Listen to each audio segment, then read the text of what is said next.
Nous enchaînons avec un bloc de 17 minutes 45 secondes pour le deuxième groupe d'opposition. Donc, Monsieur le député de Laurier-Dorion, à vous la parole. Merci, Madame la Présidente. Bonjour, Monsieur le ministre.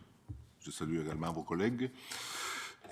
Donc, on vient de voir que c'est un budget du gouvernement du Québec qui, en matière de sécurité publique, alloue des petits montants un peu partout et qui n'offre aucune nouvelle mesure. Par exemple, pour cibler la lutte et la prévention de la délinquance juvénile, alors que le Québec, oui, fait face à une flambée de la violence et des recrutements des jeunes par les gangs criminels. Et pour cause, on observe une baisse, vous l'avez dit, approximativement à 16% du budget du ministère de la Sécurité publique. C'est ce qui se reflète dans plusieurs dépenses et des mesures qui ne seront pas indexées. Par exemple, le budget pour les incendies des forêts est prévu à la baisse, alors que l'an passé, il en a coûté 318 millions. Et la question qui s'impose tout de suite, Monsieur le ministre, c'est vous avez budgété seulement 123 millions. Expliquez-nous au bénéfice des députés et du public qui nous regarde, pourquoi avez-vous budgété moins que la moitié? Est-ce que vous avez prévu un fonds d'urgence si jamais il y a des feux de forêt intense? Merci, Monsieur le député. Monsieur le ministre, à vous la parole. C'est une bonne question. Ça vient un peu en lien avec la question de la députée de Saint-Louis, de Westmount-Saint-Louis tantôt. Il est normal que la majorité de cette baisse que vous avez vue dans les crédits budgétaires du ministère sont basés premièrement sur les sinistres que nous avons eus en 2024, donc l'ouragan tropical Debby, tout le programme général d'aide financière sur lequel on a supporté donc les municipalités et les sinistrés. On parle de plus ou moins 155, 156 millions de dollars pour cette portion. Puis il faut comprendre que lorsqu'il y a un sinistre qui nous frappe, on ne peut pas prédire. On pourrait mettre 500 millions si on voulait dans ce programme sécurité civile, mais on pourrait ne pas le dépenser. Tout dépend des catastrophes naturelles, feux de forêt ou autre. Donc, c'est le fonds de suppléance qui vient nous supporter donc à la fin de l'année financière pour compenser donc ces différentes catastrophes. Je le disais tantôt. L'autre point majeur aussi, c'est la rétro. C'est une somme rétro non récurrente pour la Convention collective de la Sûreté du Québec. Donc, on parle de 88 millions de dollars ou à peu près. Donc, grosso modo, et des pistes d'optimisation nécessairement qui viennent avec le ministère. Donc, les baisses les plus importantes viennent surtout du fait qu'il y a eu des sinistres en 2024, une portion rétro qui vient du côté de la Convention collective de la Sûreté du Québec. Puis je fais un petit bémol de 30 secondes parce qu'il m'a posé un peu la question tantôt dans son préambule.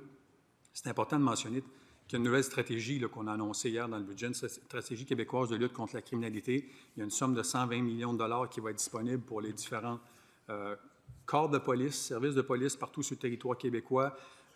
Convergence aussi vers l'action communautaire qui va être importante, les municipalités, l'intervention policière et, je sais que c'est un sujet que vous m'aviez soulevé, si je ne me trompe pas, les gangs de rue aussi, dans ce 120 millions de dollars sur 5 ans. Monsieur le ministre, Monsieur le député. On va y arriver. Mais avant, j'aimerais savoir pourquoi vous avez fait des coupures dans des budgets, dans des enveloppes qui nous paraissent comme très importantes. Par exemple, il y a moins d'argent pour les bureaux d'enquête indépendantes, moins d'argent pour les commissaires à la déontologie policière, moins d'argent pour les tribunaux administratifs de déontologie policière. Donc, toutes les entités qui exercent un rôle de contrôle et de surveillance des corps de police ont connu des baisses. Tout d'abord, pourquoi? Et ensuite, êtes-vous conscient que vous êtes en train d'envoyer un message à travers ces diminutions, ces coupures-là? Je pense qu'il faut voir ça pas mal plus comme des pistes d'optimisation. On peut faire toujours plus au gouvernement. Puis dans ces conditions, on a des pourcentages très minimes du côté du ministère qui ont amené une légère baisse du côté de ses partenaires dans le budget de cette année. Donc, je suis entièrement confiant qu'on va être capable, encore une fois, de bien supporter ces différents partenaires, mais de livrer la marchandise. Monsieur le ministre, Monsieur le député. Vous parlez des baisses minimes. Il faut voir par rapport à l'ensemble du budget de ces organismes-là. Par exemple, pour les bureaux d'enquête indépendante, c'est autour de 10%, ce qui signifie quand même une coupe draconienne pour un organisme de cette taille-là. Qu'est-ce que vous avez coupé exactement là, dans ces 3 organismes-là? Merci, Monsieur le député. Monsieur le ministre? Bien, précisément, là, on parle de 3 millions à peine. 3 millions à peine là, pour ce qui est des crédits comme tels pour le commissaire à la déontologie policière, le tribunal administratif, la régie des alcools, le commissaire à la lutte contre la corruption, puis le BEI. On parle de crédits qui étaient de 70,8 millions de dollars à 67,8. Donc, on parle de 3 millions. 3 millions de moins là, sur l'ensemble de ces différents partenaires. Donc, je reste convaincu, comme on l'a fait quand je parlais de piste d'optimisation du côté du ministère, que ces différents partenaires vont continuer de livrer la marchandise comme ils le font très bien depuis les dernières années. Merci, Monsieur le ministre. Monsieur le député? Je l'espère bien, monsieur le ministre, là, mais c'est des baisses substantielles pour considérant les budgets de ces organismes-là. Je viens de vous le dire, là, le bureau des enquêtes indépendantes, il va compter sur un budget amputé de 10%, et les budgets à vue d'œil comme ça, et les budgets du commissaire à la déontologie policière, c'est autour de 5%, et le tribunal administratif du logement, c'est autour de un peu plus de 5%, mais c'est Logement, c'est pas chez nous, là. Vous avez dit logement, là. Pardon, tribunal administratif de déontologie policière. Et donc, par rapport au budget de ces organismes-là, vous avez effectué des coupures importantes. Là. Ce n'est pas des gros montants dans l'absolu par rapport au budget du Québec, là, mais chaque dollar est important pour chaque organisme. Et ne craignez-vous pas que ces organismes-là sont en train de voir leur mission compromise? Merci, Monsieur le député. Bien, je peux être plus précis pour le collègue, là. Le commissaire à la déontologie, on parle de 300 000 à la page 20-9, le programme 6, encadrement et surveillance.